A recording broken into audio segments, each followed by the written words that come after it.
तो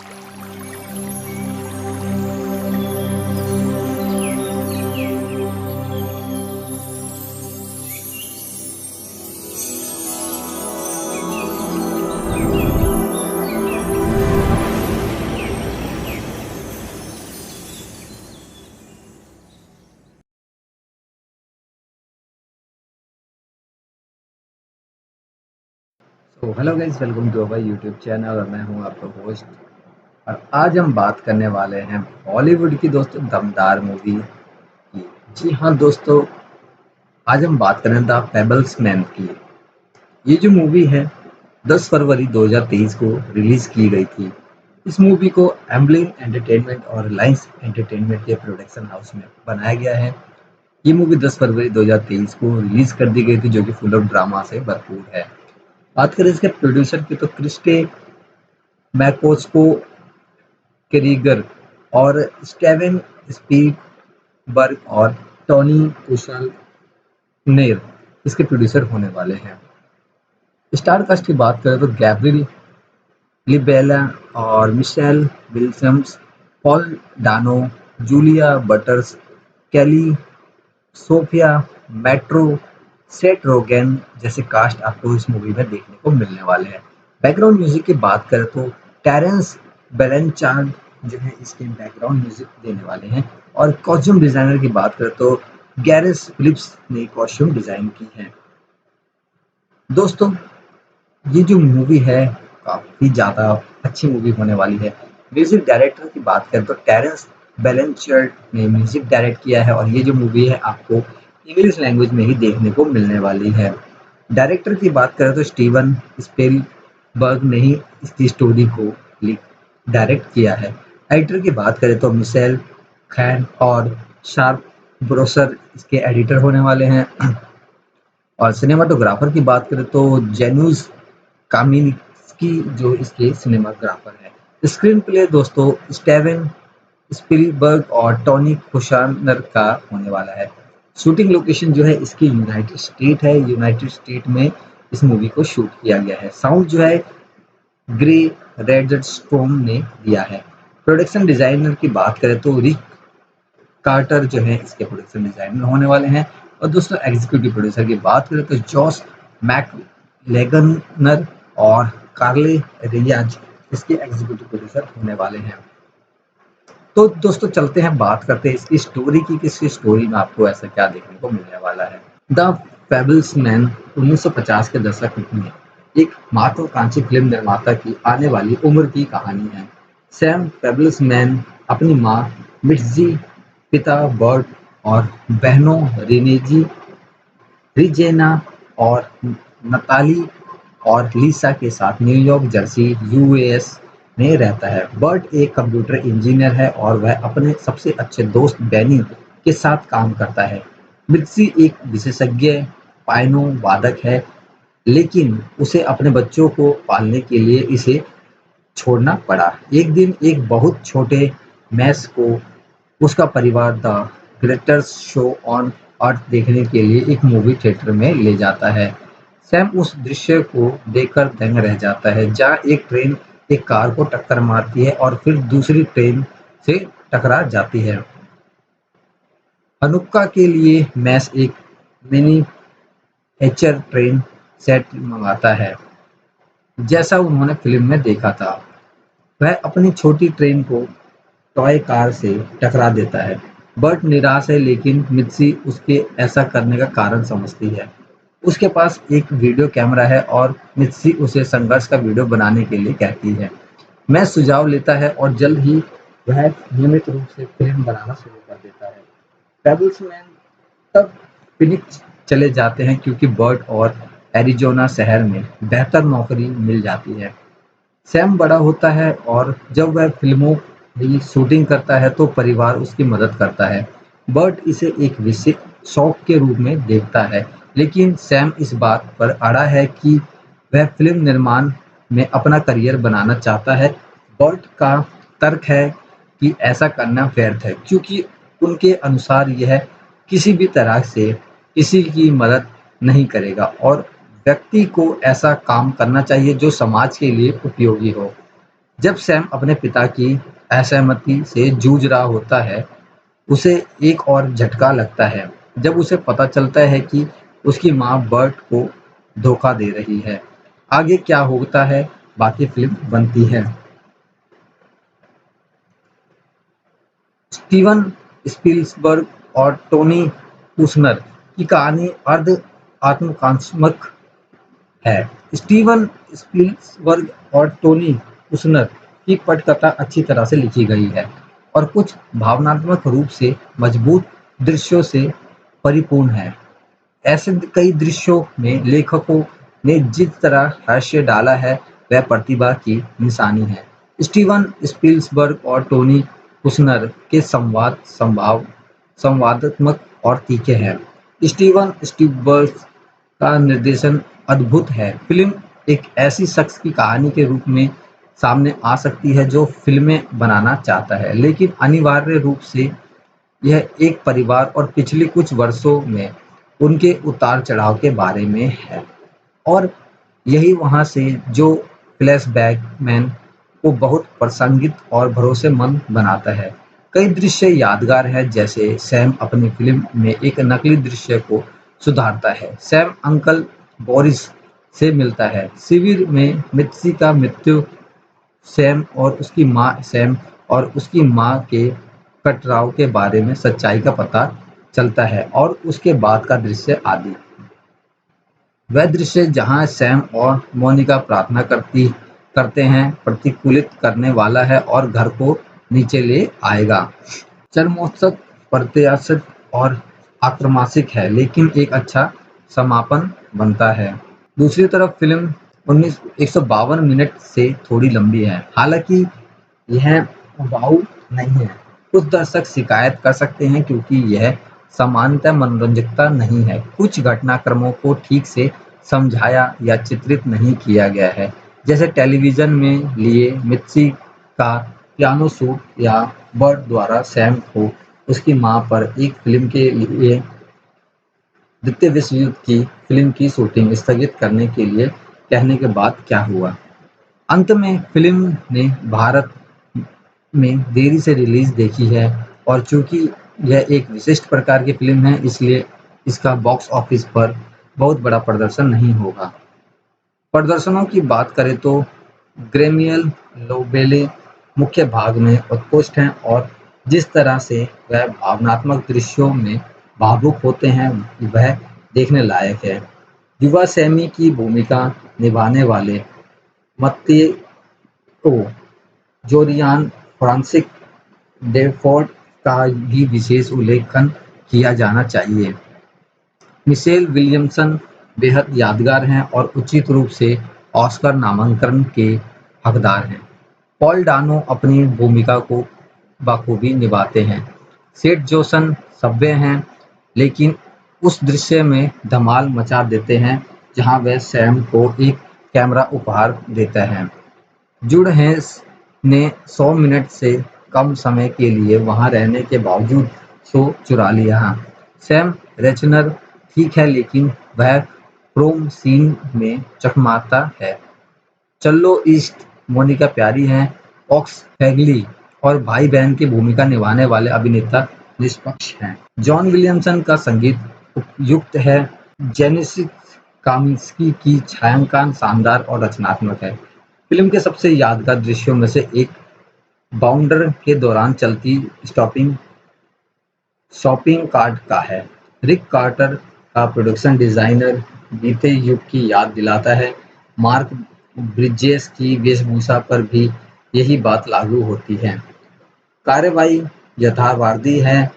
वीएफएक्स अव्वल दर्जे का है। माइकल कान और सारा प्रोसर का संपादन ठीक है और जल्दबाजी नहीं करता है। कुल मिलाकर द फैबुलस मास्टर फिल्म निर्माता स्टीवन स्पीलबर्ग की मासिक और मनोरंजन गाथा है। इसने भारत में विलंबित रिलीज देखी है, जो इसके बॉक्स ऑफिस प्रदर्शन को प्रभावित कर सकती है। वहीं ऑस्कर की चर्चा और इसे 7 नॉमिनेशन मिलने का तथ्य इसकी भरपाई कर सकता है, लेकिन कुछ हद तक ही। द फैबुलस मैन 1950 के दशक में एक महत्वाकांक्षी फिल्म निर्माता की आने वाली उम्र की कहानी है। सैम फैबुलस मैन अपनी मां मिट्जी मिशेल विलियमसन, पिता पॉल डानो और बहनों रेनिजा रेजिना जूलिया बटर, नताली किली कार्स्टन और लिसा सोफिया ओपेरा के साथ न्यू जर्सी यूएसए में रहता है। बर्ट एक कंप्यूटर इंजीनियर है और वह अपने सबसे अच्छे दोस्त बोनी सेट रोजर्स के साथ काम करता है। मिट्जी एक विशेषज्ञ पियानो वादक है, लेकिन उसे अपने बच्चों को पालने के लिए अच्छे इसे छोड़ना पड़ा। एक दिन वह बहुत छोटे सैम को उसका परिवार the greatest show on earth दिखाने के लिए एक मूवी थिएटर में ले जाता है। सैम उस दृश्य को देखकर दंग रह जाता है, जहां एक ट्रेन एक कार को टक्कर मारती है और फिर दूसरी ट्रेन से टकरा जाती है। हनुक्का के लिए सैम एक मिनिएचर ट्रेन सेट मंगाता है, जैसा उन्होंने फिल्म में देखा था। वह अपनी छोटी ट्रेन को टॉय कार से टकरा देता है। बर्ट निराश है, लेकिन मिर्जी उसके लिए ऐसा करने का कारण समझती है। उनके पास एक वीडियो कैमरा है और मिर्जी उसे संघर्ष का वीडियो बनाने के लिए कहती है। सैम सुझाव लेता है और जल्द ही वह नियमित रूप से फिल्म बनाना शुरू कर देता है। फ्लैश फैबुलस मैन तब फिनिक्स चले जाते हैं, क्योंकि बर्ट को एरिज़ोना शहर में बेहतर नौकरी मिल जाती है। सैम बड़ा होता है और जब वह फिल्मों की शूटिंग करता है तो परिवार उसकी मदद करता है। बर्ट इसे एक शौक के रूप में देखता है, लेकिन सैम इस बात पर अड़ा है कि वह फिल्म निर्माण में अपना करियर बनाना चाहता है। बर्ट का तर्क है कि ऐसा करना व्यर्थ है, क्योंकि उनके अनुसार यह किसी भी तरह से किसी की मदद नहीं करेगा और व्यक्ति को ऐसा काम करना चाहिए जो समाज के लिए उपयोगी हो। जब सैम अपने पिता की असहमति से जूझ रहा होता है, उसे एक और झटका लगता है जब उसे पता चलता है कि उसकी मां बर्ट को धोखा दे रही है।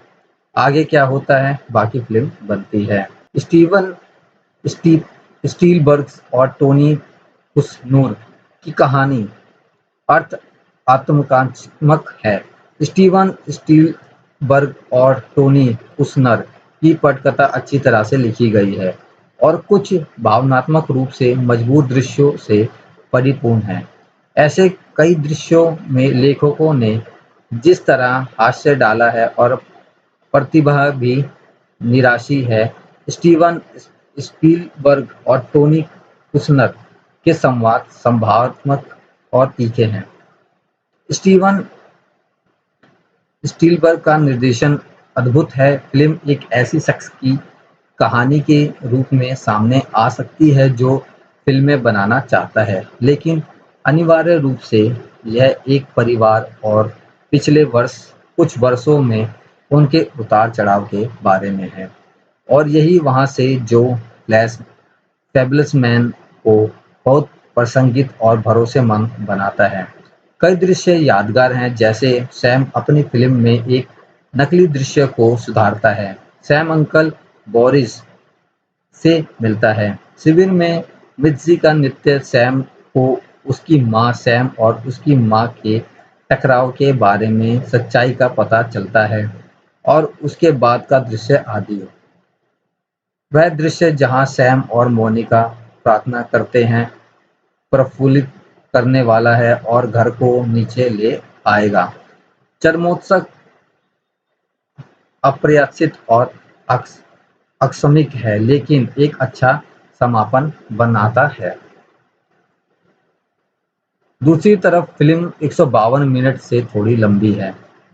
हालांकि यह उबारू नहीं है। कुछ दर्शक शिकायत कर सकते हैं क्योंकि यह सामान्य मनोरंजकता नहीं है। कुछ घटनाक्रमों को ठीक से समझाया या चित्रित नहीं किया गया है, जैसे टेलीविज़न के लिए मित्सी का पियानो शूट या बर्थ द्वारा सैम को उसकी मां पर एक फिल्म के लिए द्वितीय विश्व युद्ध की फिल्म की शूटिंग स्थगित करने के लिए कहने के बाद क्या हुआ।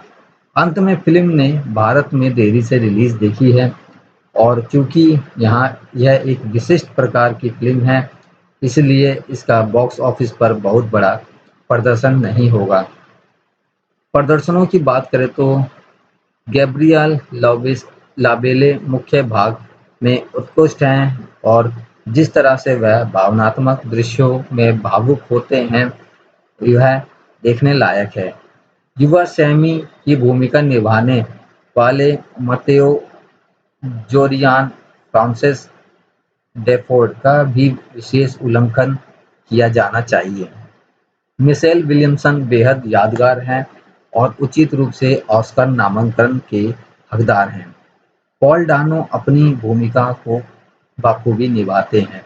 सेठ जोसन रोजन सेठ रोजन सभ्य हैं, लेकिन उस दृश्य को धमाल मचा देता है जहां वह सैम को एक कैमरा उपहार में देता है जो हिड्स ने 10 मिनट में कम समय के लिए वहां रहने के बावजूद शो चुरा लिया। सैम रेजनर ठीक है, लेकिन वह प्रोम सीन में चमकाता है। चलोए ईस्ट प्यारी हैं ऑक्स फेडली और भाई बहन की भूमिका निभाने वाले अभिनेता निष्पक्ष हैं। जॉन विलियमसन का संगीत उपयुक्त है। जेन्यूस कैमिंस्की की छायांकन शानदार और रचनात्मक है। फिल्म के सबसे यादगार दृश्यों में से एक ब्राउडर के दौरान चलती शॉपिंग कार्ट का है। रे कार्टर का प्रोडक्शन डिजाइन बीते युग की याद दिलाता है। मार्क ब्रिजेस की वेशभूषा पर भी यही बात लागू होती है। कार्रवाई यथार्थवादी है। वीएफएक्स अव्वल दर्जे का है। माइकल कॉन और सारा ब्रोसर का संपादन ठीक है और जल्दबाजी नहीं करता है। कुल मिलाकर the fabulous man master film निर्माता स्टीवन स्पीलबर्ग की मार्मिक और मनोरंजक गाथा है। इसने भारत में विलंबित रिलीज देखी है जो इसके बॉक्स ऑफिस प्रदर्शन को प्रभावित कर सकती है। वहीं ऑस्कर की चर्चा और इसे 7 नॉमिनेशन मिलने का तथ्य इसकी भरपाई कर सकता है, लेकिन कुछ हद तक ही। इस मूवी को दोस्तों IMDb पे 10 में से 7.6 की रेटिंग मिली है। द फैबुलस मैन 1950 के दशक में एक महत्वाकांक्षी फिल्म निर्माता की आने वाली उम्र की कहानी है। सैम फैबुलस मैन अपनी मां मिट्जी, पिता बर्ट और बहनों रेजिना, नताली और लिसा के साथ न्यू जर्सी US में रहता है। बर्ट एक कंप्यूटर इंजीनियर है और वह अपने सबसे अच्छे दोस्त बेनी के साथ काम करता है। मिट्जी एक विशेषज्ञ पियानो वादक है, लेकिन उसे अपने बच्चों को पालने के लिए उसे छोड़ना पड़ा। एक दिन एक बहुत छोटे सैम को उसका परिवार the greatest show on earth देखने के लिए एक मूवी थिएटर में ले जाता है। सैम एक दृश्य को देखकर दंग रह जाता है जहां एक ट्रेन एक कार को टक्कर मारती है और फिर दूसरी ट्रेन से टकरा जाती है। हनुक्का के लिए सैम एक मिनिएचर ट्रेन सेट मंगाता है जैसा उन्होंने फिल्म में देखा था। वह अपनी छोटी ट्रेन को टॉय कार से टकरा देता है। बर्ट निराश है, लेकिन मिर्जी उसके ऐसा करने का कारण समझती है। उनके पास एक वीडियो कैमरा है और मिर्जी उसे संघर्ष का वीडियो बनाने के लिए कहती है। सैम सुझाव लेता है और जल्द ही वह नियमित रूप से फिल्म बनाना शुरू कर देता है। फैबुलस मैन तभी तक फिलिक्स चले जाते हैं क्योंकि बर्ट को एरिजोना शहर में बेहतर नौकरी मिल जाती है। सैम बड़ा होता है और जब वह फिल्मों की शूटिंग करता है तो परिवार की मदद करता है। बर्ट इसे एक शौक के रूप में देखता है, लेकिन सैम इस बात पर अड़ा है कि वह फिल्म निर्माण में अपना करियर बनाना चाहता है। बर्ट तक का तर्क है कि ऐसा करना व्यर्थ है क्योंकि उनके अनुसार यह किसी भी तरह से किसी की मदद नहीं करेगा और व्यक्ति को ऐसा करना चाहिए जो समाज के लिए उपयोगी हो। जब सैम अपने पिता की असहमति से जूझ रहा होता है, उसे एक और झटका लगता है जब उसे पता चलता है कि उसकी माँ बर्ट को धोखा दे रही है। आगे क्या होता है, बाकी फिल्म बनती है। स्टीव स्पिल्सबर्ग और टोनी कुशनर की कहानी अर्थ आत्मकथा है। स्टीवन स्पिल्सबर्ग और टोनी कुशनर की पटकथा अच्छी तरह से लिखी गई है और कुछ भावनात्मक रूप से मजबूत दृश्यों से परिपूर्ण है। ऐसे कुछ दृश्यों में लेखकों ने जैसा तरह हास्य डाला है वह प्रतिभा की निशानी है। स्टीवन स्पीलबर्ग और टोनी कुशनर के संवाद संभावनात्मक और तीखे हैं। स्टीवन स्पीलबर्ग का निर्देशन अद्भुत है। फिल्म एक ऐसी शख्स की कहानी के रूप में सामने आ सकती है जो फिल्में बनाना चाहता है, लेकिन अनिवार्य रूप से यह एक परिवार और पिछले कुछ वर्षों में उनके उतार-चढ़ाव के बारे में है। और यही वहाँ से जो फैबुलस मैन को बहुत प्रशंसित और भरोसेमंद बनाता है। कई दृश्य यादगार हैं, जैसे सैम अपनी फिल्म में एक नकली दृश्य को सुधारता है। सैम अंकल बोरिस से मिलता है शिविर में मिस्री का नृत्य सैम को उसकी माँ सैम और उसकी माँ के टकराव के बारे में सच्चाई का पता चलता है। और उसके बाद का दृश्य आदि, वह दृश्य जहाँ सैम और मोनिका प्रार्थना करते हैं प्रतिकूलित करने वाला है और घर को नीचे ले आएगा। चरमोत्कच अत्यप्रयासी और आकस्मिक है, लेकिन एक अच्छा समापन बनता है। स्टीवन स्पिल्सबर्ग और टोनी कुशनर की कहानी अर्ध आत्मकथात्मक है। स्टीवन स्पिल्सबर्ग और टोनी कुशनर की पटकथा बहुत अच्छी तरह से लिखी गई है और कुछ भावनात्मक रूप से मजबूत दृश्यों से परिपूर्ण है। ऐसे कई दृश्यों में लेखकों ने जिस तरह हास्य डाला है वह प्रतिभा की निशानी है। स्टीवन स्पीलबर्ग और टोनी कुशनर के संवाद संभावनात्मक और तीखे हैं। स्टीवन स्पील्सबर्ग का निर्देशन अद्भुत है। फिल्म एक ऐसी शख्स की कहानी के रूप में सामने आ सकती है जो फिल्म बनाना चाहता है, लेकिन अनिवार्य रूप से यह एक परिवार और पिछले कुछ वर्षों में उनके उतार-चढ़ाव के बारे में है। और यही वहाँ से जो फ्लैशबैक और बहुत प्रासंगिक और भरोसेमंद बनता है। कई दृश्य यादगार हैं, जैसे सैम अपनी फिल्म में एक नकली दृश्य को सुधारता है। सैम अंकल बोरिस से मिलता है शिविर में मित्सी का नृत्य सैम और को उसकी माँ सैम और उसकी माँ के टकराव के बारे में सच्चाई का पता चलता है। और इसके बाद का दृश्य आदि, वह दृश्य जहाँ सैम और मोनिका प्रार्थना करते हैं प्रफुल्लित करने वाला है और घर को नीचे ले आएगा। चरमोत्कच अप्रत्याशी और आकस्मिक है, लेकिन एक अच्छा समापन बनता है। दूसरी तरफ फिल्म 152 मिनट में थोड़ी लंबी है। हालांकि यह उबाऊ नहीं है। कुछ दर्शक शिकायत कर सकते हैं क्योंकि यह सामान्य मनोरंजकता नहीं है। कुछ घटनाक्रमों को ठीक से समझाया या चित्रित नहीं किया गया है, जैसे टेलीविजन के लिए मित्सी का पियानो शूट या बर्ट द्वारा सैम को उसकी मां पर एक फिल्म के लिए द्वितीय विश्व युद्ध की फिल्म की शूटिंग स्थगित करने के लिए कहने के बाद क्या हुआ। अंत में फिल्म ने भारत में देरी से रिलीज देखी और चूंकि यह एक विशिष्ट प्रकार की फिल्म है, इसलिए इसका बॉक्स ऑफिस पर बहुत बड़ा प्रदर्शन नहीं होगा। प्रदर्शन की बात करें तो ग्रेवियल लाबेले मुख्य भाग में उत्कृष्ट है और ऐसा जिस तरह से वह भावनात्मक दृश्यों में भावुक होते हैं वह देखने लायक है।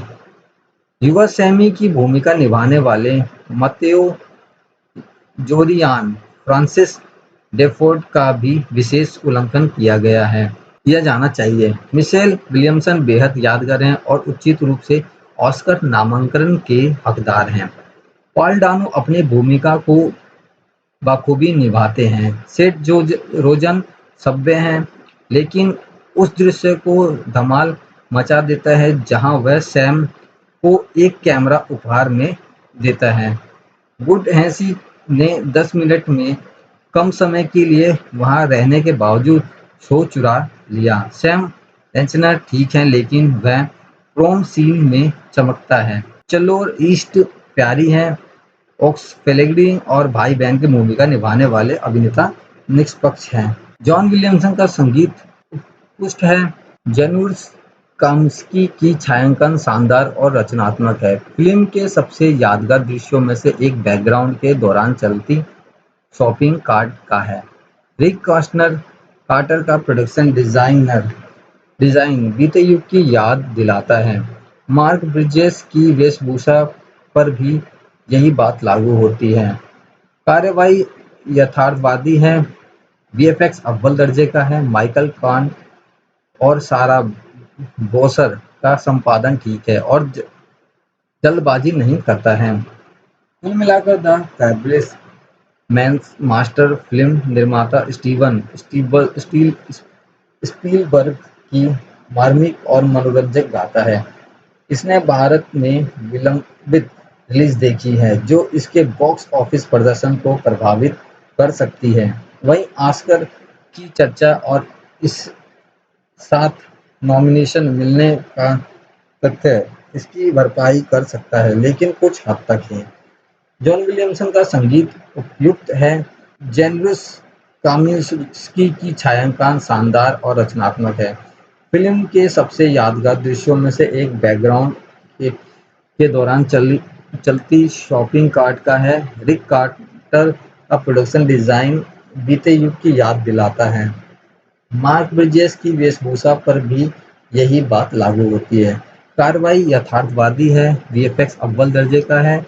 माइकल कान और सारा ब्रोसर का संपादन ठीक है और जल्दबाजी नहीं करता। कुल मिलाकर द फैब्रिसमैन मास्टर फिल्म निर्माता स्टीवन स्पीलबर्ग की मार्मिक और मनोरंजक गाथा है।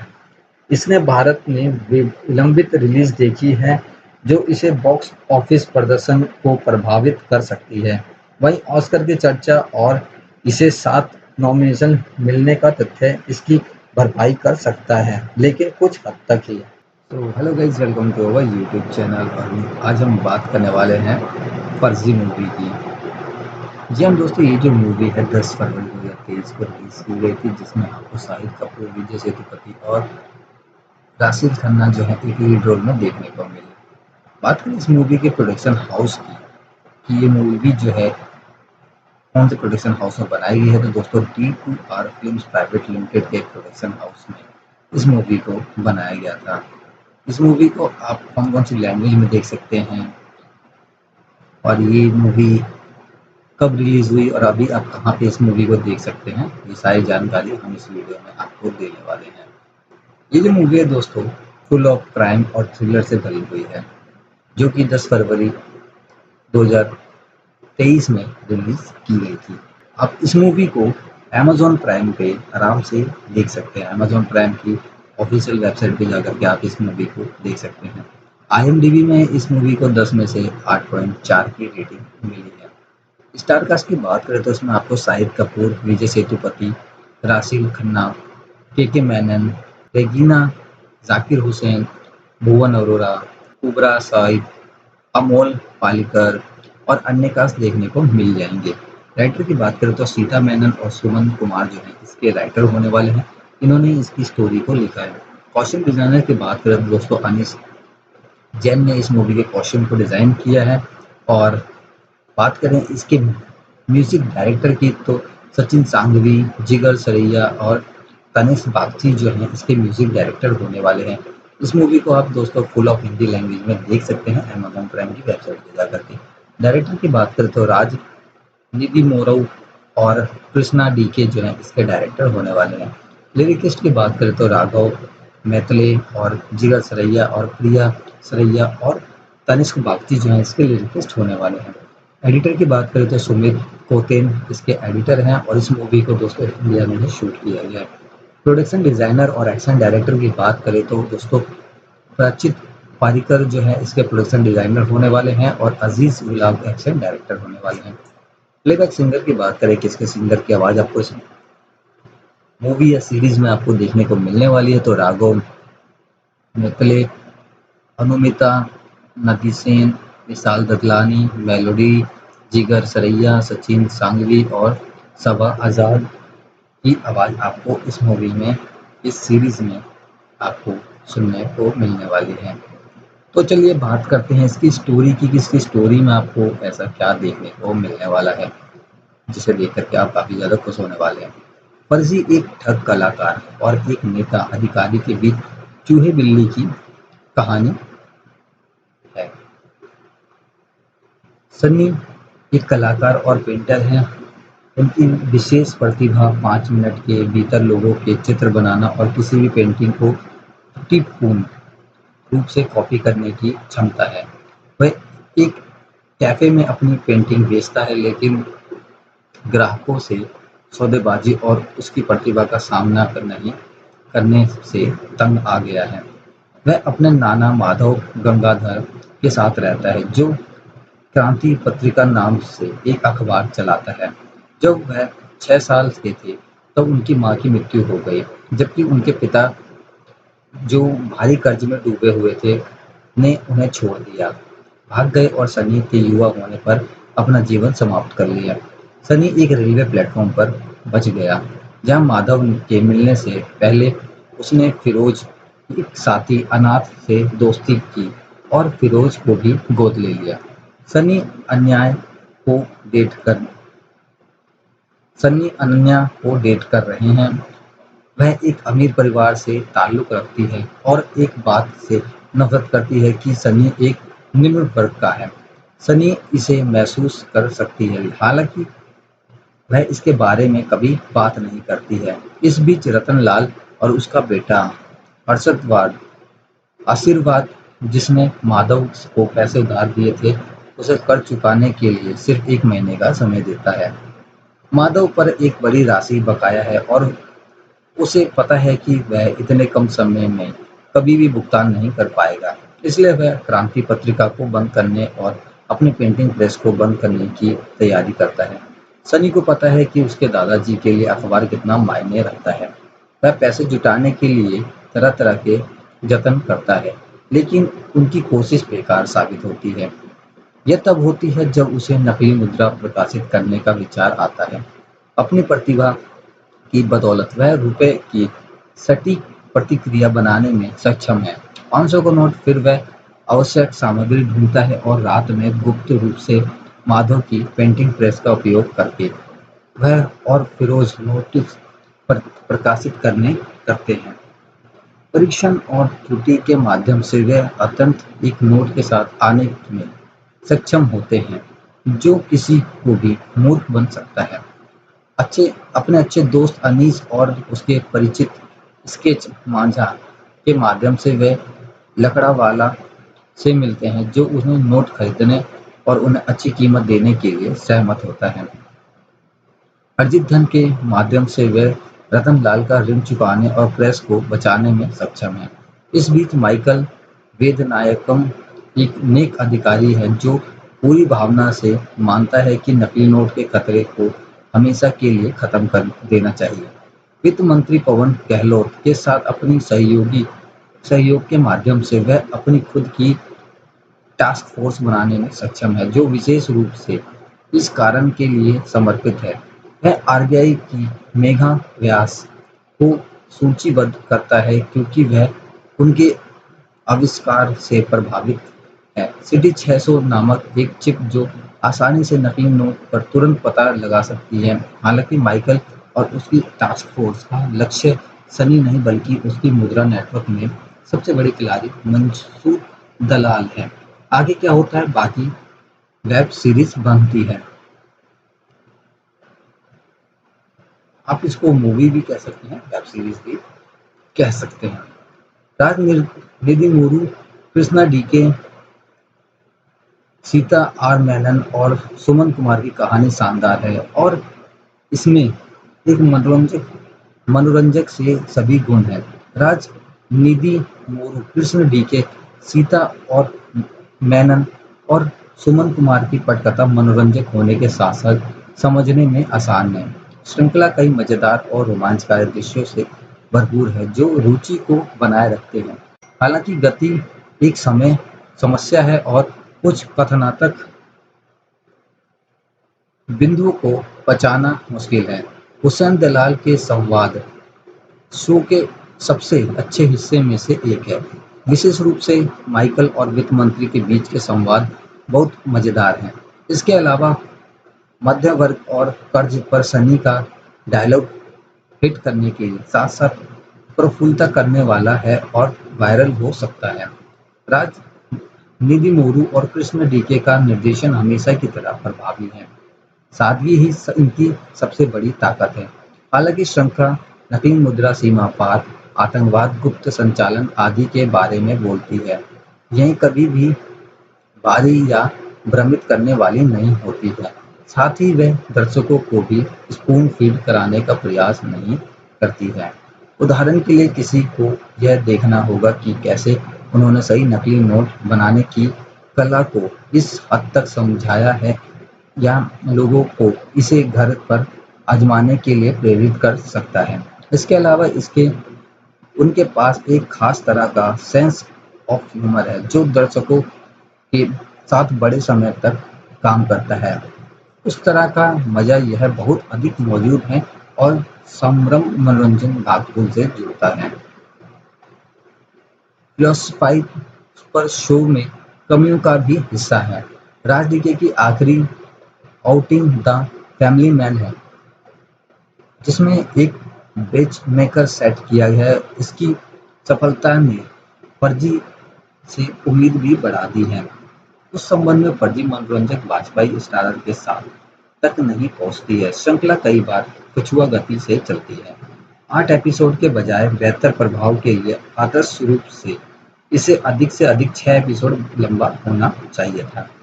दूसरे कथा में खामियां हैं। दिमागी बीमारियों से पीड़ित माधव का ट्रैक कमजोर है। यह हैरान करने वाली बात है कि जब सनी को पता चल गया कि माधव चीजों को भूलने लगा है तो उसे तुरंत डॉक्टर से सलाह लेनी थी। माधव नेक होने के बावजूद जब उसे सनी के नकली नोट के कारोबार के बारे में पता चलता है तो वह पुलिस को सूचित नहीं करता है। साथ ही माधव को कभी याद नहीं रहता कि उसने सनी को रंगे हाथों पकड़ा था। हो सकता है यह स्थिति का एक हिस्सा हो लेकिन दर्शकों को इसे ठीक से समझाया नहीं गया है। वह कभी यह जानने की कोशिश भी नहीं करते हैं कि सनी अचानक से इतने अमीर कैसे हो गए। सनी और मेघा के ट्रैक पर भी यही बात लागू होती है।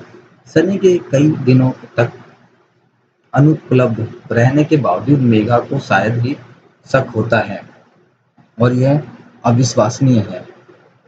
फिनाले अंत में थोड़ा भारी है, खासकर माइकल के ट्रैक के संबंध में।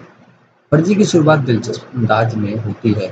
सनी का परिचय आकर्षक है, विशेष रूप से ये परिस्थितियां जो उसे अवैध मुद्रण मार्ग अपनाने के लिए मजबूर करती हैं। विचित्र हास्य दृश्य सबसे बड़े समय तक काम करते हैं, चाहे वह अपने जन्मदिन के लिए एक युवा सनी वन कॉट रहा हो। माइकल अपने बेटे को दावत दे रहे हैं जो एक आपदा में समाप्त हो जाता है। सनी और फिरोज शायद ही दुकान पर नकली नोट का उपयोग करने के लिए लगभग पकड़े जाते हैं। सनी, फिरोज और कागज चोरी करने वाला गिरोह आदि। हालांकि माइकल और मंत्री के दृश्यों के लिए सर्वश्रेष्ठ आरक्षित है, खासकर जब पूर्व नशे में बाद वालों को डायलॉग करते हैं। अगर यह कोई फिल्मी सीन होता तो सिनेमाघरों में बवाल मच जाता। 3 दशक जो दिल दहलाने वाले हैं। मेगा द्वारा प्रिंटिंग प्रेस का निरीक्षण, बांग्लादेश में पागलपन और जहाज आक्रमण। वह दृश्य से जहां सनी और मेगा एक ही फोन पर बातचीत सुन रहे हैं, बिना जागरूक हुए स्मार्ट हैं। दूसरी और सनी और माधव का ट्रैक हालांकि छूता है, इरादा के अनुसार काम नहीं करता है क्योंकि उधार मजबूर नहीं है। कुछ सीन अनचाने भी लगे और बेवजह शो को खींचते हैं। परफॉर्मेंस की बात करें तो शाहिद कपूर डांसिंग दिखते हैं। और उम्मीद के मुताबिक शानदार परफॉर्मेंस देती है। एक्शन सीन्स में भी वह जलवा बिखेरते हैं। विजय सेतुपति उत्कृष्ट हैं और अपनी दमदार अभिव्यक्ति और हास्य की भावना के साथ शो में धमाल मचाते हैं। अपने ससुराल वालों के साथ के दृश्यों में भी वह दर्शकों को गुदगुदाते हैं। फर्जी बॉलीवुड में उनके बड़े ब्रेक से पहले उन्हें हिंदी दर्शकों से परिचित कराने का एक अच्छा तरीका है। विशेष रूप से शाहरुख खान अभिनीत जवान, रुद्र, एज ऑफ ड्रैगन के बाद राशि खन्ना एक और आत्मविश्वास से भरपूर शो पेश कर रही हैं। भुवन अरोड़ा ने एक बड़ी छाप छोड़ी है। जाकिर हुसैन घर को नीचे ले आते हैं और शो उनके दृश्यों में एक अलग स्तर पर चला जाता है। के मेनन हमेशा की तरह भरोसेमंद हैं और दो दृश्यों में वह नेपाल होटल के कमरे में प्रवेश करते हैं और जब वह सनी को बोर्ड पर आने के लिए कहते हैं। अमोल पालेकर प्यारे हैं, हालांकि उनका ट्रैक कमजोर है। रेनिज कैंटसेडा माइकल की पत्नी के रूप में शानदार हैं। चित्तरंजन गिरी एक का एक महत्वपूर्ण हिस्सा है और वह अच्छा करता है। चिंता रंजन त्रिपाठी, अनन्या अरोड़ा और अजय जाधव बहुत अच्छे हैं और सीमित स्क्रीन समय के बावजूद यादगार हैं। विजय कुमार की सीमित गुंजाइश मिलती है। कुब्रा सेता निष्पक्ष हैं लेकिन उनके पास करने के लिए बहुत कुछ नहीं है और उम्मीद है कि अगली सीजन में उनकी भूमिका अधिक भावपूर्ण होगी। साकिब आयूब बहुत अच्छे हैं और हंसाते हैं। अन्य जो अच्छा काम करते हैं वे हैं शिव देव सिंह, हैप्पी रंजीत, सुशांत झुंझुनके, लोकेश मित्तल, काव्या प्रवीण थापर, जसवंत लाल, शेख माइकल के सहयोगी, सौरभ चक्रवर्ती, विवेक मदान, नीलेश दिवेकर, दिव्यम शुक्ला, पद्म दामोदरन, गोविंद पांडे और जहांगीर करकरिया। अंत में दयम हमेशा एक बड़ा सरप्राइज है और निश्चित रूप से दर्शकों को के चेहरों पर मुस्कान लाएगा। सचिन जिगर का संगीत पास करने योग्य है। शीर्षक गीत को छोड़कर अन्य ट्रैक यादगार नहीं है। केतन सोडा का बैकग्राउंड स्कोर बेहतरीन है, खासकर मसूद दलाल के दृश्यों में तनाव से भरी थी। पुराने गीत जरा नैनो से नाना के चतुर प्रयोग का भी विशेष उल्लेख किया जाना चाहिए। पंकज कुमार की छायांकन साफ सुथरी है। भारत, नेपाल और जॉर्डन के विभिन्न स्थानों पर अच्छी तरह से कब्जा कर लिया गया है। परिचित परालकर का प्रोडक्शन डिजाइनर यथार्थवादी है। एजाज गुलाब के एक्शन वास्तविक हैं और इसमें कोई खून खराबा नहीं है। नेहा आज बजाज के परिधान आकर्षक हैं, विशेष रूप से राशि खन्ना और के मेनन द्वारा पहने गए। शाहिद कपूर के लिए अनीशा जैन का कॉस्ट्यूम स्टाइलिश है।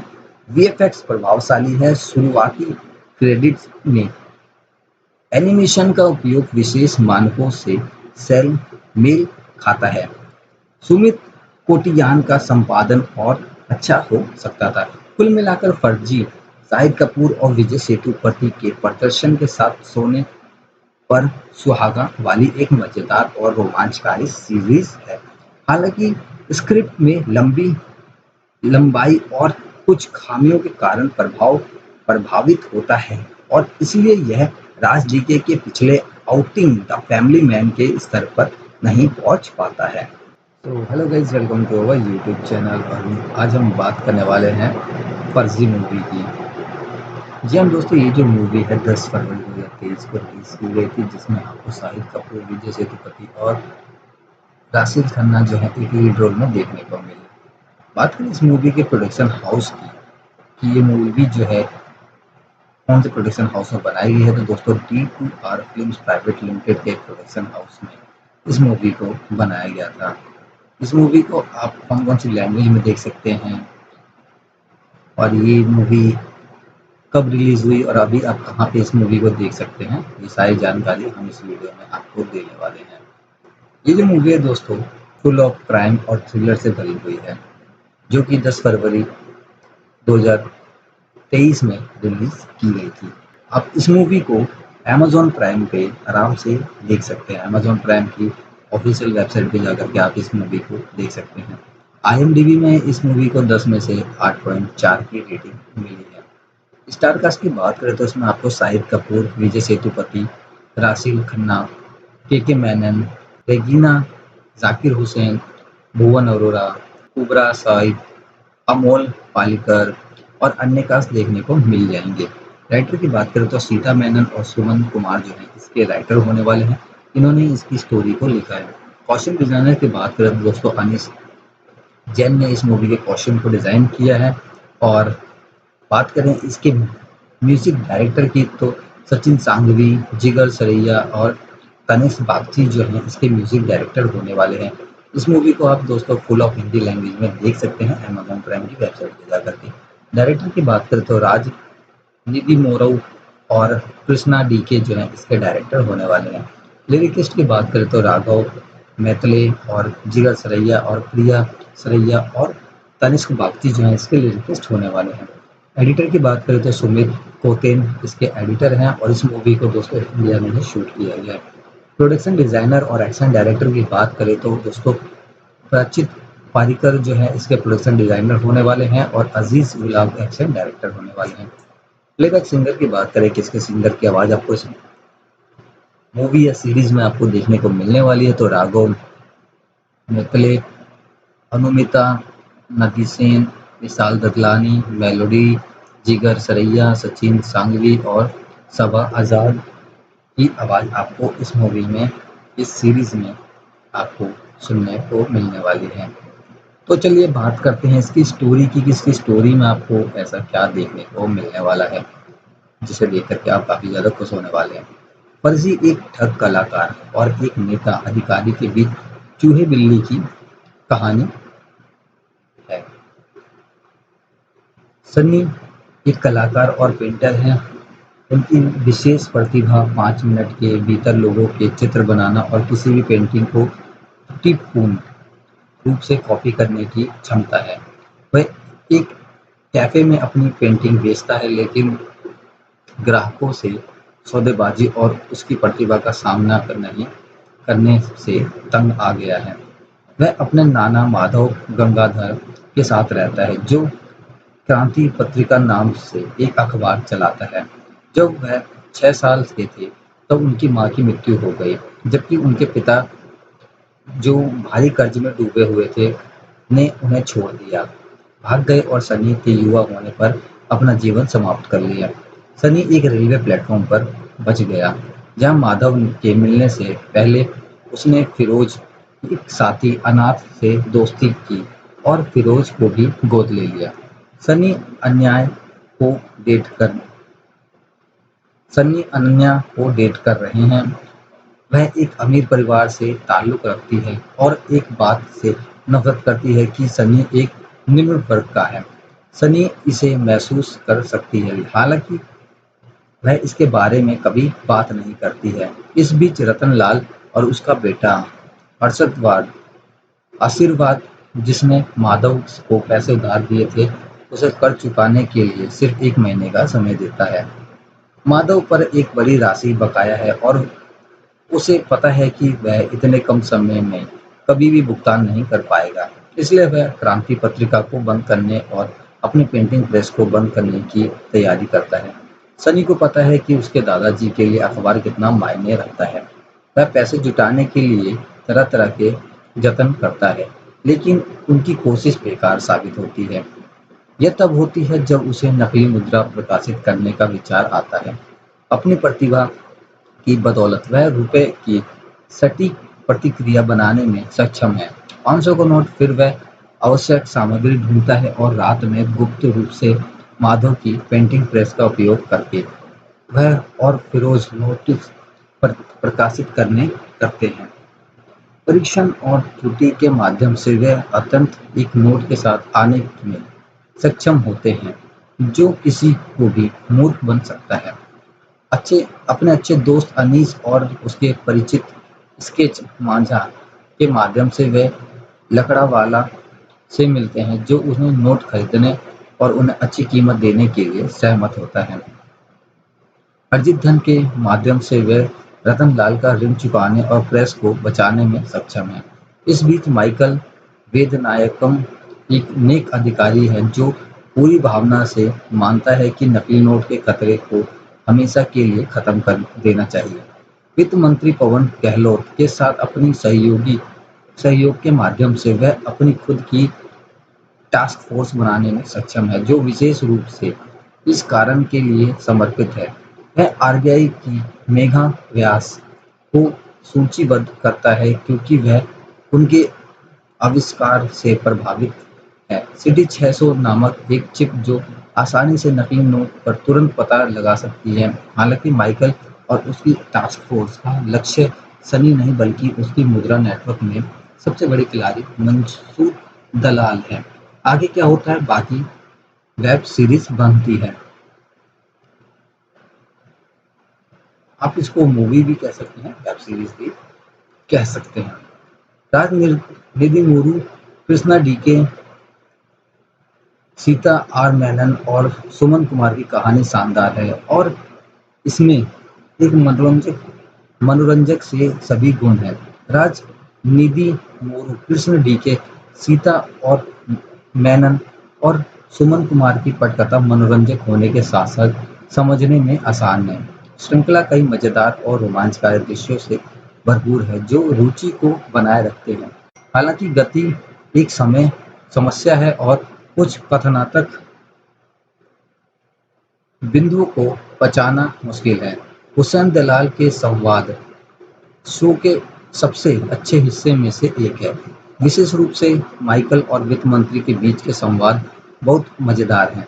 इसके अलावा मध्य वर्ग और कर्ज पर सनी का डायलॉग हिट करने के साथ साथ प्रफुल्लता करने वाला है और वायरल हो सकता है। राज निधि मोरू और कृष्ण डीके का निर्देशन हमेशा की तरह प्रभावी है। सादगी ही इनकी सबसे बड़ी ताकत है। हालांकि श्रृंखला नकली मुद्रा सीमा पार, आतंकवाद, गुप्त संचालन आदि के बारे में बोलती है। यह कभी भी भारी या भ्रमित करने वाली नहीं होती है। साथ ही वह दर्शकों को भी स्पून फीड कराने का प्रयास नहीं करती है। उदाहरण के लिए किसी को यह देखना होगा कि कैसे उन्होंने सही नकली नोट बनाने की कला को इस हद तक समझाया है या लोगों को इसे घर पर आजमाने के लिए प्रेरित कर सकता है। इसके अलावा इसके उनके पास एक खास तरह का सेंस ऑफ ह्यूमर है जो दर्शकों के साथ बड़े समय तक काम करता है। उस तरह का मजा यह बहुत अधिक मौजूद है और समरम मनोरंजन भागफूल से जुड़ता है। फिलोसफाई पर शो में कमियों का भी हिस्सा है।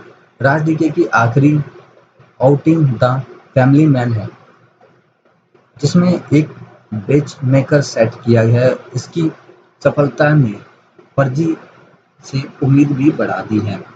उस संबंध में फर्जी मनोरंजक वाजपेयी स्टारर के साथ तक नहीं पहुंचती है। श्रृंखला कई बार कछुआ गति से चलती है।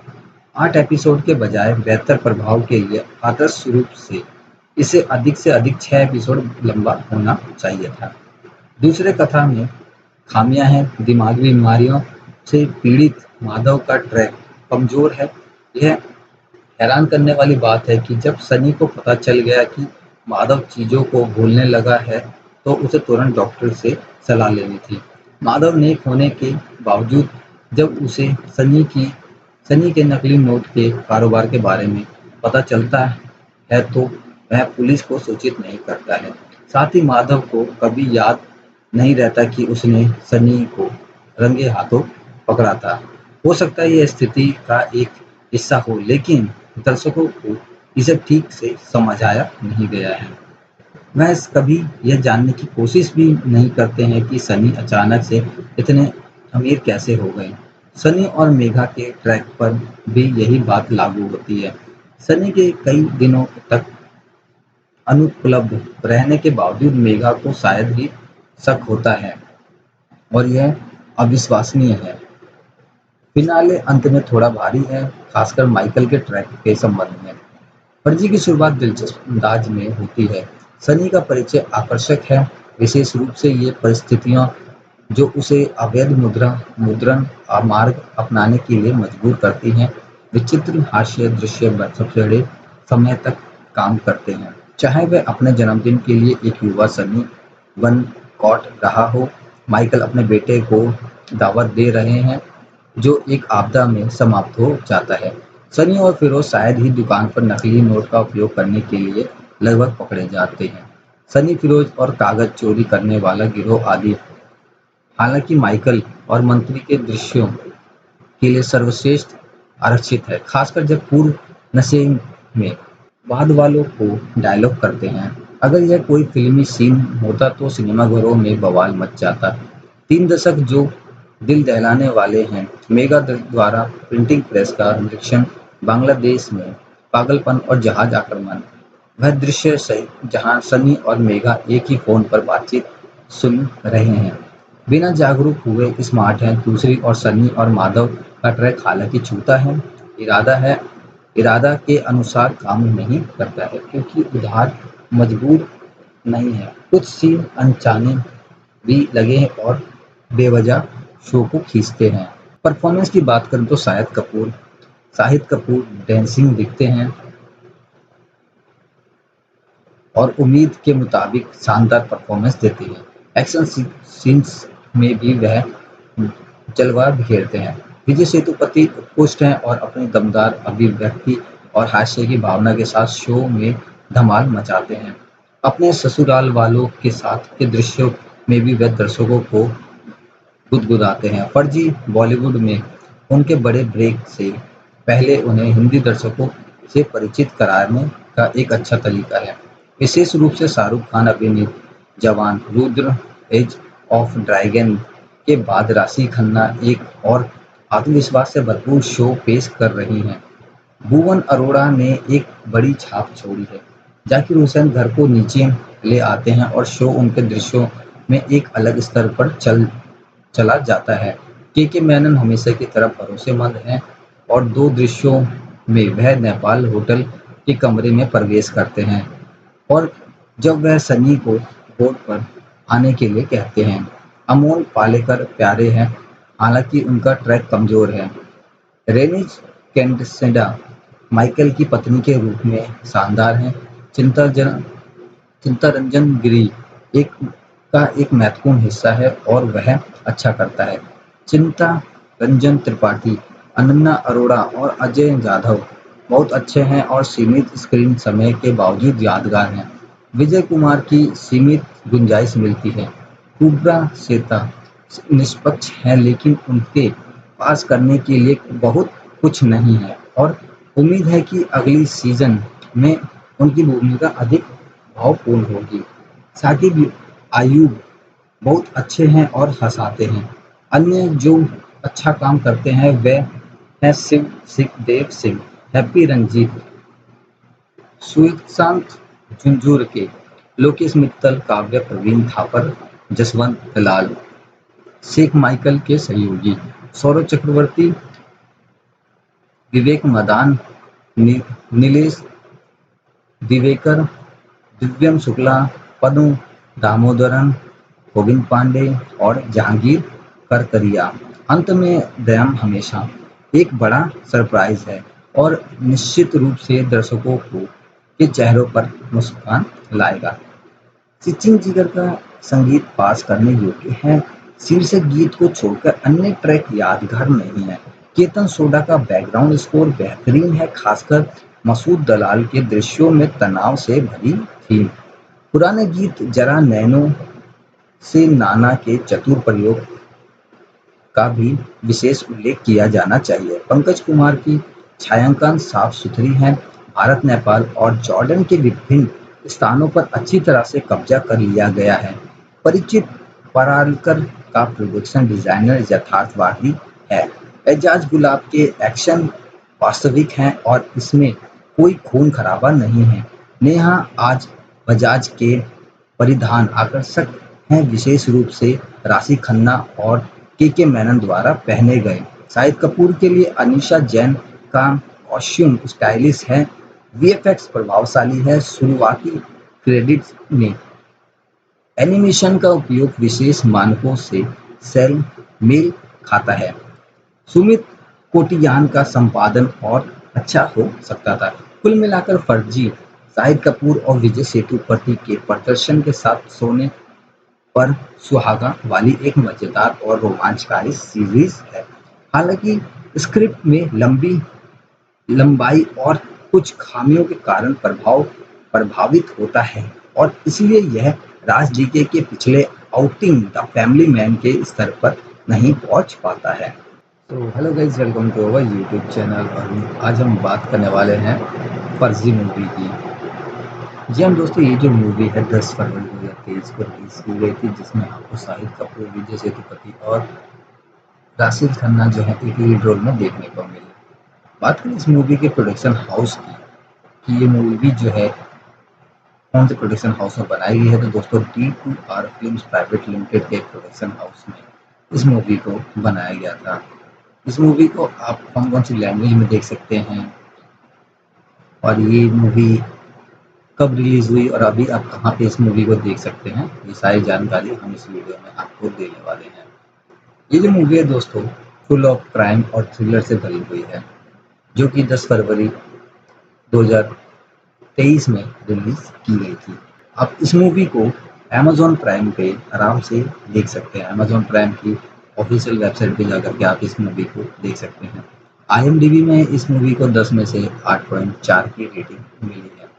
स्टार कास्ट की बात करें तो इसमें आपको शाहिद कपूर, विजय सेतुपति, राशिद खन्ना, के मेनन, रेगीना, जाकिर हुसैन, भुवन अरोरा, कुबरा साइद, अमोल पालेकर और अन्य कास्ट देखने को मिल जाएंगे। राइटर की बात करें तो सीता मेनन और सुमन कुमार जो है इसके राइटर होने वाले हैं। इन्होंने इसकी स्टोरी को लिखा है। कॉस्ट्यूम डिजाइनर की बात करें तो दोस्तों अनिस जैन ने इस मूवी के कॉस्ट्यूम को डिजाइन किया है। और बात करें इसके म्यूजिक डायरेक्टर की तो सचिन सांघवी, जिगर सरैया और तनिष्क बागची जो हैं इसके म्यूजिक डायरेक्टर होने वाले हैं। इस मूवी को आप दोस्तों फुल ऑफ हिंदी लैंग्वेज में देख सकते हैं अमेज़न प्राइम की वेबसाइट पे जाकर के। डायरेक्टर की बात करें तो राज निधि मोरऊ और कृष्णा डीके जो हैं इसके डायरेक्टर होने वाले हैं। लिरिकिस्ट की बात करें तो राघव मैतले और जिगर सरैया और प्रिया सरैया और तनिष्क बागची जो हैं इसके लिरिकिस्ट होने वाले हैं। एडिटर की बात करें तो सुमित कोतेन इसके एडिटर हैं और इस मूवी को दोस्तों इंडिया में ही शूट किया गया है। प्रोडक्शन डिजाइनर और एक्शन डायरेक्टर की बात करें तो दोस्तों प्राचित पारिकर जो है इसके प्रोडक्शन डिजाइनर होने वाले हैं और अजीज गुलाब एक्शन डायरेक्टर होने वाले हैं। प्लेबैक सिंगर की बात करें, किसके सिंगर की आवाज़ आपको इस मूवी या सीरीज में आपको देखने को मिलने वाली है, तो राघव मैतले, अनुमिता नदीसेन, विशाल ददलानी, मेलोडी, जिगर सरैया, सचिन सांघवी और सबा आज़ाद की आवाज़ आपको इस मूवी में, इस सीरीज में आपको सुनने को मिलने वाली है। तो चलिए बात करते हैं इसकी स्टोरी की कि इसकी स्टोरी में आपको ऐसा क्या देखने को मिलने वाला है जिसे देख करके आप काफ़ी ज़्यादा खुश होने वाले हैं। फर्जी एक ठग कलाकार और एक नेता अधिकारी के बीच चूहे बिल्ली की कहानी है। सनी एक कलाकार और पेंटर हैं। उनकी विशेष प्रतिभा 5 मिनट के भीतर लोगों के चित्र बनाना और किसी भी पेंटिंग को त्रुटिपूर्ण रूप से कॉपी करने की क्षमता है। वह एक कैफे में अपनी पेंटिंग बेचता है, लेकिन ग्राहकों से सौदेबाजी और उसकी प्रतिभा का सामना करने से तंग आ गया है। वह अपने नाना माधव गंगाधर के साथ रहता है, जो क्रांति पत्रिका नाम से एक अखबार चलाता है। जब वह 6 साल के थे तब उनकी माँ की मृत्यु हो गई, जबकि उनके पिता जो भारी कर्ज में डूबे हुए थे ने उन्हें छोड़ दिया, भाग गए और सनी के युवा होने पर अपना जीवन समाप्त कर लिया। सनी एक रेलवे प्लेटफॉर्म पर बच गया, जहां माधव के मिलने से पहले उसने फिरोज, एक साथी अनाथ से दोस्ती की और फिरोज को भी गोद ले लिया। सनी अन्याय को डेट कर सनी अनन्या को डेट कर रहे हैं। वह एक अमीर परिवार से ताल्लुक रखती है और एक बात से नफरत करती है कि सनी एक निम्न वर्ग का है। सनी इसे महसूस कर सकती है, हालांकि वह इसके बारे में कभी बात नहीं करती है। इस बीच रतनलाल और उसका बेटा अरशदवाद आशीर्वाद, जिसने माधव को पैसे उधार दिए थे, उसे कर्ज चुकाने के लिए सिर्फ 1 महीने का समय देता है। माधव पर एक बड़ी राशि बकाया है और उसे पता है कि वह इतने कम समय में कभी भी भुगतान नहीं कर पाएगा। इसलिए वह क्रांति पत्रिका को बंद करने और अपनी प्रिंटिंग प्रेस को बंद करने की तैयारी करता है। सनी को पता है कि उसके दादाजी के लिए अखबार कितना मायने रखता है। वह पैसे जुटाने के लिए तरह-तरह के जतन करता है, लेकिन उनकी कोशिश बेकार साबित होती है। यह तब होती है जब उसे नकली मुद्रा प्रकाशित करने का विचार आता है। अपनी प्रतिभा की बदौलत वह रुपए की सटीक प्रतिक्रिया बनाने में सक्षम है। 500 का नोट फिर वह आवश्यक सामग्री ढूंढता है और रात में गुप्त रूप से माधव की प्रिंटिंग प्रेस का उपयोग करके वह और फिरोज नोटिस प्रकाशित करने करते हैं। परीक्षण और त्रुटि के माध्यम से वे अत्यंत एक नोट के साथ आने में सक्षम होते हैं जो किसी को भी मूर्ख बन सकता है। अपने अच्छे दोस्त अनीस और उसके परिचित स्केच मांझा के माध्यम से वे लकड़ावाला से मिलते हैं जो उन्हें नोट खरीदने और उन्हें अच्छी कीमत देने के लिए सहमत होता है। अर्जित धन के माध्यम से वे रतनलाल का ऋण चुकाने और प्रेस को बचाने में सक्षम हैं। इस बीच माइकल वेदनायकम एक नेक अधिकारी है जो पूरी भावना से मानता है कि नकली नोट के खतरे को हमेशा के लिए खत्म कर देना चाहिए। वित्त मंत्री पवन गहलोत के साथ अपनी सहयोग के माध्यम से वह अपनी खुद की टास्क फोर्स बनाने में सक्षम है जो विशेष रूप से इस कारण के लिए समर्पित है।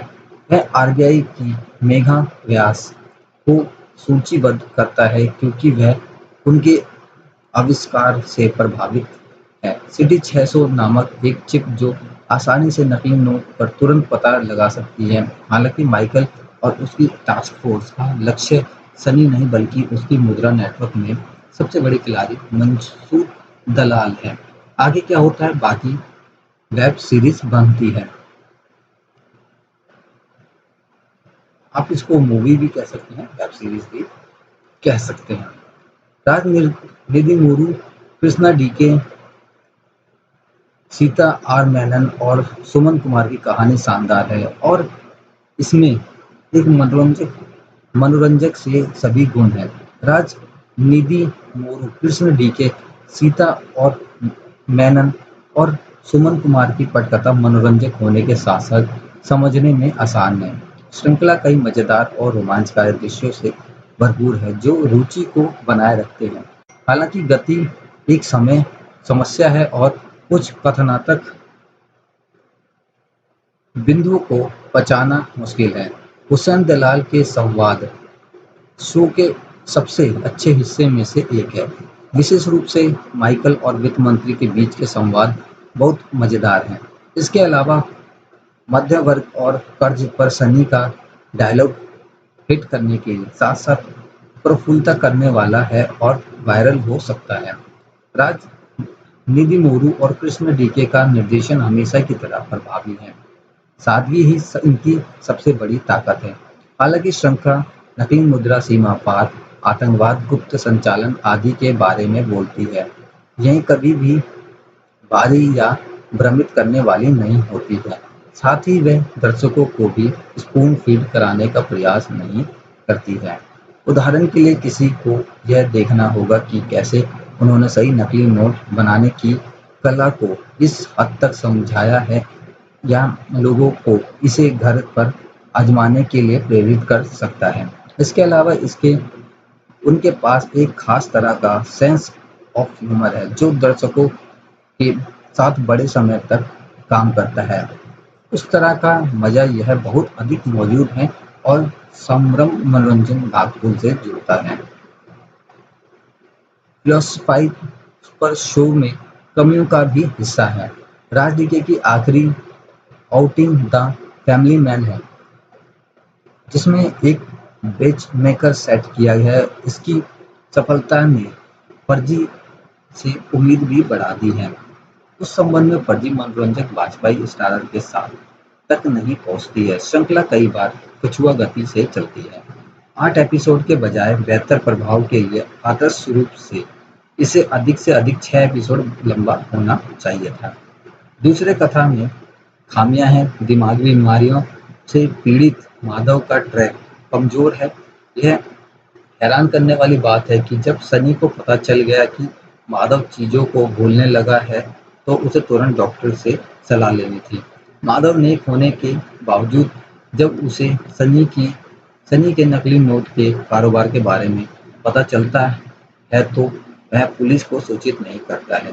साथ ही माधव को कभी याद नहीं रहता कि उसने सनी को रंगे हाथों पकड़ा था।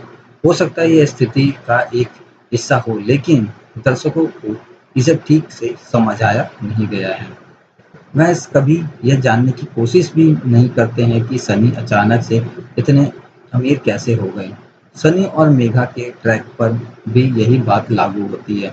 सनी के कई दिनों तक अनुपलब्ध रहने के बावजूद मेघा को शायद ही शक होता है, और यह अविश्वसनीय है। फिनाले अंत में थोड़ा भारी है, खासकर माइकल के ट्रैक के संबंध में। फर्जी की शुरुआत दिलचस्प अंदाज में होती है। सनी का परिचय आकर्षक है, विशेष रूप से ये परिस्थितियां जो उसे अवैध मुद्रण मार्ग अपनाने के लिए मजबूर करती हैं।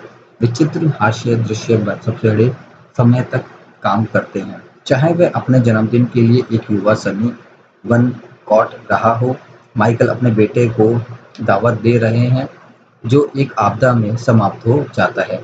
सनी और फिरोज शायद ही दुकान पर नकली नोट का उपयोग करने के लिए लगभग पकड़े जाते हैं। सनी, फिरोज और कागज चोरी करने वाला गिरोह आदि। हालांकि माइकल और मंत्री के दृश्यों के लिए सर्वश्रेष्ठ आरक्षित है, खासकर जब पूर्व नशे में बाद वालों को डायलॉग करते हैं। अगर यह कोई फिल्मी सीन होता तो सिनेमाघरों में बवाल मच जाता। 3 दशक जो दिल दहलाने वाले हैं। मेगा द्वारा प्रिंटिंग प्रेस का निरीक्षण, बांग्लादेश में पागलपन और जहाज आक्रमण। वह दृश्य से जहां सनी और मेगा एक ही फोन पर बातचीत सुन रहे हैं, बिना जागरूक हुए स्मार्ट हैं। दूसरी ओर सनी और माधव का ट्रैक हालांकि छूता है, इरादा के अनुसार काम नहीं करता है, क्योंकि उधार मजबूर नहीं है। कुछ सीन अनचाने भी लगे और बेवजह शो को खींचते हैं। परफॉर्मेंस की बात करें तो शाहिद कपूर डांसिंग दिखते हैं और उम्मीद के मुताबिक शानदार परफॉर्मेंस देती है। एक्शन सीन्स में भी वह जलवा बिखेरते हैं। विजय सेतुपति उत्कृष्ट हैं और अपनी दमदार अभिव्यक्ति और हास्य की भावना के साथ शो में धमाल मचाते हैं। अपने ससुराल वालों के साथ के दृश्यों में भी वह दर्शकों को गुदगुदाते हैं। फर्जी बॉलीवुड में उनके बड़े ब्रेक से पहले उन्हें हिंदी दर्शकों से परिचित कराने का एक अच्छा तरीका है। विशेष रूप से शाहरुख खान अभिनीत जवान, रुद्र, एज ऑफ ड्रैगन के बाद राशि खन्ना एक और आत्मविश्वास से भरपूर शो पेश कर रही हैं। भुवन अरोड़ा ने एक बड़ी छाप छोड़ी है। जाकिर हुसैन घर को नीचे ले आते हैं और शो उनके दृश्यों में एक अलग स्तर पर चला जाता है। के मेनन हमेशा की तरह भरोसेमंद हैं और 2 दृश्यों में वह नेपाल होटल के कमरे में प्रवेश करते हैं और जब वह सनी को बोर्ड पर आने के लिए कहते हैं। अमोल पालेकर प्यारे हैं, हालांकि उनका ट्रैक कमजोर है। रेनिज कैंडसेडा माइकल की पत्नी के रूप में शानदार हैं। चिंतारंजन गिरी एक महत्वपूर्ण हिस्सा है और वह अच्छा करता है। चिंता रंजन त्रिपाठी, अनन्या अरोड़ा और अजय जाधव बहुत अच्छे हैं और सीमित स्क्रीन समय के बावजूद यादगार हैं। विजय कुमार की सीमित गुंजाइश मिलती है। कुब्रा सेता निष्पक्ष हैं, लेकिन उनके पास करने के लिए बहुत कुछ नहीं है और उम्मीद है कि अगली सीजन में उनकी भूमिका अधिक भावपूर्ण होगी। साकिब आयूब बहुत अच्छे हैं और हंसाते हैं। अन्य जो अच्छा काम करते हैं वे हैं देव सिंह, हैप्पी रंजीत, सुशांत झुंझुनके, लोकेश मित्तल, काव्या प्रवीण थापर, जसवंत दलाल। शेख माइकल के सहयोगी सौरभ चक्रवर्ती, विवेक मदान, नीलेश दिवेकर, दिव्यम शुक्ला, पद्म दामोदरन, गोविंद पांडे और जहांगीर करकरिया। अंत में दयम हमेशा एक बड़ा सरप्राइज है और निश्चित रूप से दर्शकों को के चेहरों पर मुस्कान लाएगा। सचिन जिगर का संगीत पास करने योग्य है। शीर्षक गीत को छोड़कर अन्य ट्रैक यादगार नहीं है। केतन सोडा का बैकग्राउंड स्कोर बेहतरीन है, खासकर मसूद दलाल के दृश्यों में तनाव से भरी थी। पुराने गीत जरा नैनो से नाना के चतुर प्रयोग का भी विशेष उल्लेख किया जाना चाहिए। पंकज कुमार की छायांकन साफ सुथरी है। भारत, नेपाल और जॉर्डन के विभिन्न स्थानों पर अच्छी तरह से कब्जा कर लिया गया है।